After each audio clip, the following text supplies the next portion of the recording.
Bonjour, de façon à remplacer le joint mécanique que vous avez devant vous sur les machines FM, DCM, petit ou grand modèle, vous pouvez voir une partie fixe, la partie qui va être au fond de l'évaporateur, puis la partie mobile qui va être sur la vis sans fin, et les 4 vis ou 3 ou 4 vis qui vont permettre le blocage de l'ensemble. Il va donc falloir, et d'un, remplacer ces deux pièces, et de 3, remplacer les vis au final. Pour cela, vous avez besoin de quelques outils, donc un petit crochet pour aller à la pêche de cette pièce-là, une clé Allen pour pouvoir défaire ces vis-là, et un tournevis pour pouvoir défaire l'ensemble, un tournevis Philips cruciforme. Savon ou graisse silicone, ça va permettre leur montage facile. Pour cela, on va directement sur la machine à glace pilée, donc une FM.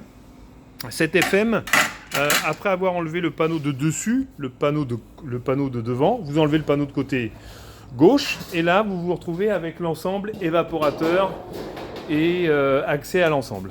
Là vous avez enlevé ces vis-là, les 3 vis qui vont vous permettre de débloquer la structure, la goulotte. Vous la mettez au-dessus, elle ne va plus vous gêner. Puis après vous défaites, avec la clé Allen, vous défaites les vis horizontales.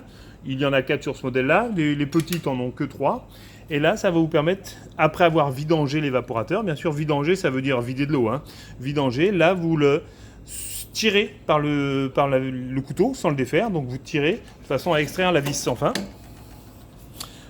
On ne va pas la poser trop fortement pour ne pas abîmer, endommager la base avec les cannelures. Ça, il faut y faire attention. Mais le joint mécanique est monté avec la vis sans fin. Il reste coincé dessus, on va dire, puisqu'il y a un petit ressort qui le fait adhérer à l'axe. Donc c'est cette partie-là, il va falloir la remplacer. Et vous avez également, c'est là où on va aller à la pêche, avec votre crochet.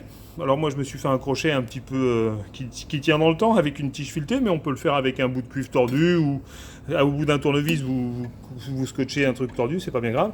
Et là vous allez à la pêche, vous tirez sur l'ensemble, la partie fixe du joint mécanique, la partie fixe qui est composée de la céramique et de la partie caoutchouteuse. Donc partie caoutchouteuse, soit qui est montée avec. Sur votre modèle, ça va monter avec parce qu'elle est neuve.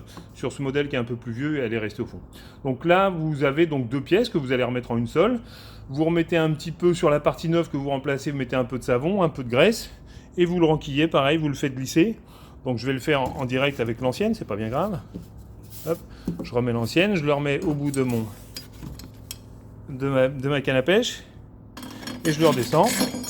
Donc le but, c'est que ce soit la partie blanche face à vous, avec un peu de savon, un peu de graisse, ça va bien. Et là, vous appuyez gentiment, de façon à ce qu'il soit en place, voilà. Alors, sur votre partie à vous, sur votre modèle à vous, vous n'aurez pas trop de calcaire, donc ça va, normalement, ça va être facile. Bien s'assurer que rien ne gêne au fond avec une petite lumière. Et une fois que tout va bien, là, on revient après avoir changé le joint avec la nouvelle vis sans fin, enfin avec la vis sans fin et le nouveau joint. On le laisse gentiment reposer, on cherche les cannelures, on enfonce, et vous remettez les vis, vous remettez le chapeau, et c'est fini.